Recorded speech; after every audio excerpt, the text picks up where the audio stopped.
Sa ating Ebanghelyo ngayon, pinapahayag dito ang talaan ni Jesus mula kay Abraham at David hanggang kay Maria at Jose.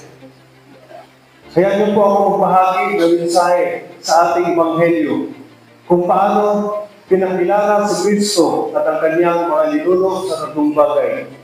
Una, si Jesus ang Mesiyas na pinangako ng Diyos. Si Jesus bilang anak ng Diyos ay nagpakatao sa sinapupunan ng kanyang ina na si Maria, asawa ni Jose.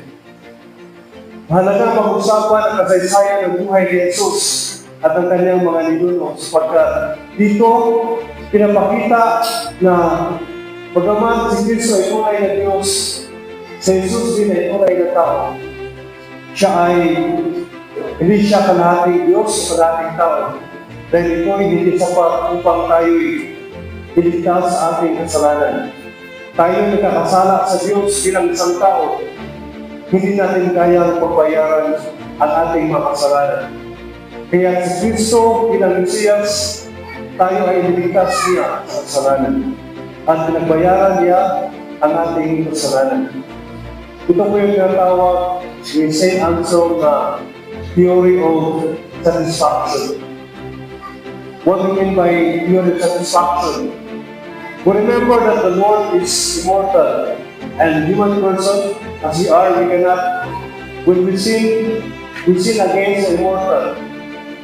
Kaya nga, since we are mortal, we cannot repay God. That's why only Jesus Christ can repay our sins, because as what I mentioned, Christ is 100% human and Christ is 100% divine. Therefore, only Jesus is qualified to repay our sins. Kaya nga, we are thankful to the Father because He gave us Jesus Christ. Kaya si Jesus ay siyang regalo ng Diyos sa atin. Ang Diyos ay nakahalimbawa kung paano tayo magbahagi. Kaya dapat tayo'y magbigay. Ito'y dapat manggaling sa puso.